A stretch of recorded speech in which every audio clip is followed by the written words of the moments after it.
'Di ba? Fernando. Pero ang Fernando Sa bagay, medyo common papuntang naman. Espanyol na yan at saka Mexican eh. Espanyol. Di ba? Anong gusto mong pangalan? Diba?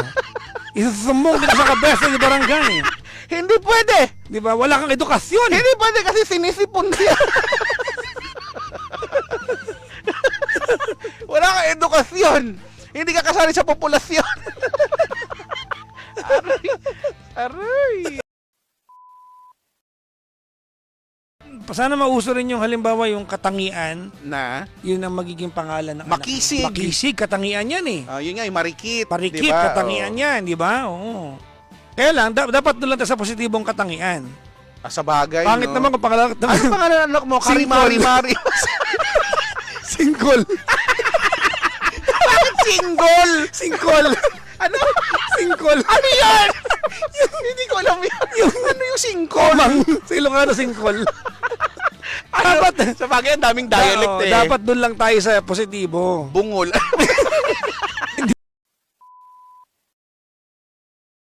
Ito nga pala yung anak ko si Ali Badbad.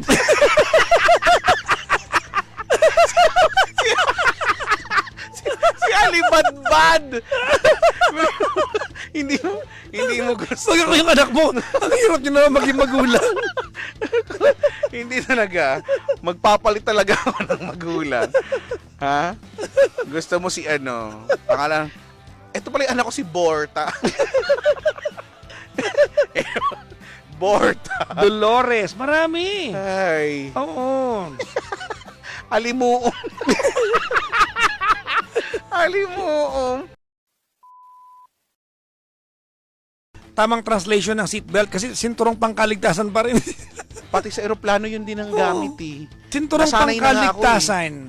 Pero- Mahaba, iba dapat. Wala mahaba talaga. There has to be Tagalog. di ba? Actually, pag direct mo translation mo, it's not even seat belt eh. Seat belt. Wala doon yung dapat safety belt nga, di ba? Safety belt. Kasi pangkaligtasan eh. Seat belt. So kung seat belt 'yon at sinturong pangkaligtasan 'yon, ano yung inuupuan ko? Upuang pangkaligtasan? Oh. Depende sa binayaran mo. Kung budget. Upo ang hindi medyo, hindi masyadong pangkaligtasan. May ganun, di ba? Tigyawat. Oo. Alam mo yung tigyawat ko may tigyawat. Alam mo yun? Ganun ako dati yung May tigyawat ko. pamangkin. May tigyawat. May nephew. May nakapasan. Ganun ako dati. May pamangkin yung tigyawat. Alam mo yung nag-aanezan yung nagbembembangan nga tayo. Oo, magkakapato. Yung mga tigyawat ko dati. Naggagamit ako ng perla. Kasi nga, di ba? Mikrobyo nga, napapatay niya. Yung tigyawat mo ba kaya? Sa bagay. Dati nakagamit ako niyan. Perla. Naalala ko. Yung puti. At sabon na ano to? CY Gabriel. Di ba? CY ba yun? CY Gabriel. Tapos malalim yung voice over niya. CY Gabriel. CY Gabriel. Ganyan, Gumamit ka nito. Parang nakantapang naman. Oo, gano'n. CY Gabriel. Meron pa rin, di ba? Buhay pa yan hanggang ngayon. Buhay pa rin. Nakikita ko pa rin Meron yan. pa rin yung Orange pa rin ba yan? Dr. Wong Sulfur Soap. Na dati. Oo. Ngayon, mabango na.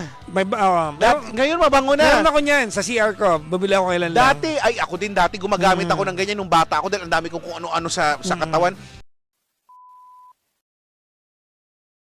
Sorry pero pag nakakita ka ngayon. oo. Nostalgia. Kung sa mga bata ngayon, kung hindi niyo po inabot ang Pop Cola, Pop-Cola. you miss a part of our history. Oo. History ang Pop Cola. At saka, di ba, ano yan, mas mabenta din dati kasi nga mas mura yan eh. Totoo. Pagka mga Diba? nagbabasketball yan ng pustahan, di ba? O tara, pop. Pop Mega. Pop, di ba? Parang ano bang pop? Pop Cola o papawis? Hindi kasi tinatanong kung ano bang pustahan to. Royal Crown. Oo, na ang tataba ng utak ng mga nag-iisip ibang klase, no? yung mga commercials nila, di ba? Pinanggamot yung soft drinks. Walang himala. Tapos yung banda sila. Yung yelo sa matagaling. ang tataba. Ang lakas mga Men in Black. Iba talaga. Oo. Ang gagaling, in fairness. Diba? Sarsi. Meron pa rin Sarsi ngayon. Local version ng ng root beer. Diba? Sarsi. Diba? Dr. Pepper. Pag medyo mayaman-yaman ka. Pero di ba ang OG niyan A&W ba yun? A&W. Naku, batiin natin yung mga yung mga kumakain ng eraser sa Mongol. Yung hiniram mo lang, tapos pag binalik mo, may kagat yung pambura. Alam mo, piko na ako sa ganyan. Tsaka kahit yung ballpen, bakit ba may kumakagat niyan? Hiniram mo lang sa akin, tapos pagbalik may kagat. May bite mark. May extra, may laway. Kadiri. Na ako napipikon talaga ako pagka mga ganyan, mga dugyot. Hindi mo nakukunin, di ba? Sa'yo na! Itigil ako ng pag-aaral! Huminto sa pag-aaral. Ay, pagod na ako. Overwork na ba to? Finally, may dubbing na ako. Totoo na. So, kakatapos ko lang mag-dub. Dumiretso agad ako dito sa kainan kasi wala na akong powers, wala na akong energy. So, gutom na gutom ako. So, kakain tayo ng sangyup. Yun ang kinikrave ko ngayon. Okay, finally. Ito na yung pagkain. Kimchi, tikman natin kung kaya ko to. Ito, gusto ko to. Ay, gutom na ako. Ito, ayoko to. Daw makain yan. Ito ring toge, ayoko. Ay, buti may mainit na sabaw. Ay, tokboki and gimbap. Sarap. Kaya ko ba lahat ng to? Ang dami, di ba? Ako lang kakain yan.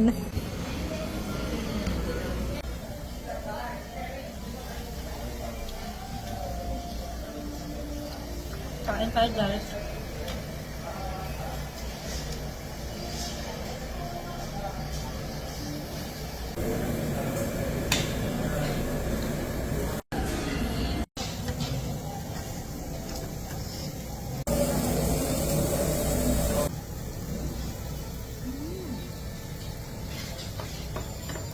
Sarap, grabe.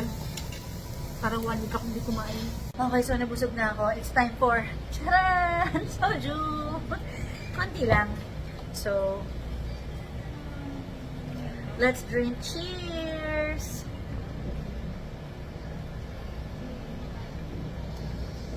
Okay, cheers tayo guys. Medyo nahihilo na tayo. Uy, parang rosy chicks ako. Nangyari sa akin. Hello? Totoo nga. Cheers! Okay guys, parang nag-iinit na tayo. Namumula na yung mukha ko.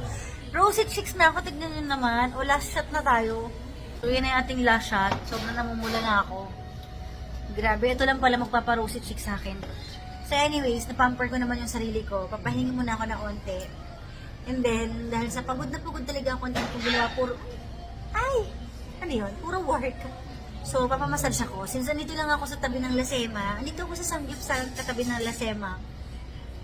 So, yung katabi ditong spa na unwind, papamassage tayo para ma-relax naman tayo. At mawala yung medyo hilo ko. Uy, tignan mo naman yung pisngi ko. OMG! Pulang-pula mukha akong kamatis. So, magre-relax tayo ngayon para mapamper naman tayo. Dito tayo sa unwind wellness ba. So, ang sakit din kasi ng stiff neck ko dahil nasarapan yung tulog ko last night. Kakapanood ng K-drama. Tapos ang lamig ng panahon, umuulan. So, yung pwesto ko ng pagtulog, iisa lang. Pero hindi ako makalingon ngayon. Ang sakit. Kaya ipapamassage natin siya. So, tara. Waiting for the therapist. So, feeling ko, anytime makakatulog na ako sa massage na to. Isang hagod pa lang, feeling ko tulog na ako. So, I'm done with my pamper time. Wala, ang pangit na ng buho ko. Ang sabog. Tingnan nyo naman yung pinapanood na vlog dito sa spa. Charan! Boink! Ayan. O, diba? Walang katapusang pagmumukha ko. So, ayan, nakapag-relax na tayo. Medyo nawala na yung ambats natin, kaya uuwi na tayo. Para ako sinisipon, medyo sinisipon nga ako. Pero kailangan ko na ipahinga to. So, good night everybody. And, syempre, ingatan ng pangangatawan, wag masyadong magpagod, yung matutuyuan ng pawis, ganyan. Yan ang mahirap, tas mapapasukan ng lamig kasi malamig yung panahon ngayon. Ayan, ako nga po ay natuluyan na magkaroon ng sipon. Di na napigilan talaga. Because virus is virus. Mahirap talaga. Pero kaya kahapon last night, nagpamassage ako para kahit paano gumaan-gaan yung pakaramdam ko at ma-relax talaga ako. So, na-relax naman ako kahit paano, nakapagpahinga, nakatulog ng maaga-aga, which is 2 a.m. Maaga pa rin yun ulit ngayon sa akin. Unti-unti ko na ulit ina-adjust yung aking pangangatawan. Ayan. Hindi, ang crush naman kasi lumilipas. Talaga diba? ba? Oo, lumilipas Sino yung naman mga yun. naging crush mo dati na ngayon hindi na? Sa Hoy, showbiz, bumalik sa yung showbiz. pagka-crush mo kay RK Bagaching nung nakita mo siya. Anong bumalik? Di naman nawala eh. Hala, Crush lang kasi. nakakainis to. Oh, huwag ka na magsalita. Ang ganda lang. Meron pa ako sasabihin. Shut up, man! Sino yung mga bumabalik. Anong bumabait? In fairness I like yung mga bumabalik-balik sa'yo Bumabalik na... Bumabalik na pag-ibig. Wala. Sarah.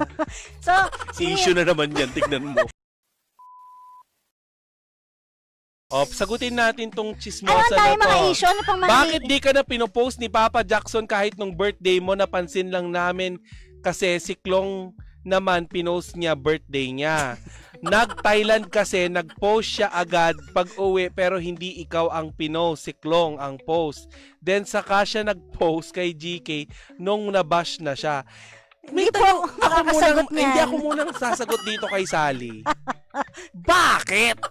Boss niya yun. Ano ba kami? Kaya nga. Nahiya Diba? ka. Natural mag-post siya kay Klong kasi anak niya si Klong. Totoo naman. Masyado kayo, sabi ni Rovicel. Ayan yun yung mga Anak ka issue ba? niyo. Hindi ako anak. Anak ka pala ng nanay mo eh. Anak ako ni Kati. Yeah. Si Kating Tsaka At na saka- sabi mo, nagsabi. Hoy, wala ako Siya nagsabing Tsaka siya, di ba? wala ako sinabing word na tsaka. Hindi, pero sinabi niya, di Sabi ba, ko na Tsaka. pangit. Oh, pangit. Sabi Si ko- Kating pangit. Hindi, siya naman nagsabi nun. Oo. Uy, alam mo, papangalanan na talaga nila si Tita Kating Uy, alam pangit. mo, malapit na mapikon yun. Huwag ka mapipikon, Tita Kati. Alam mo, sobrang bait mo talaga. Sobrang amo ng mukha mo. Tsaka sobrang malumanay magsalita. Sobrang maalumanay mo pero mapagbanta ka talaga. Nabalitaan ko yung mga ano mo.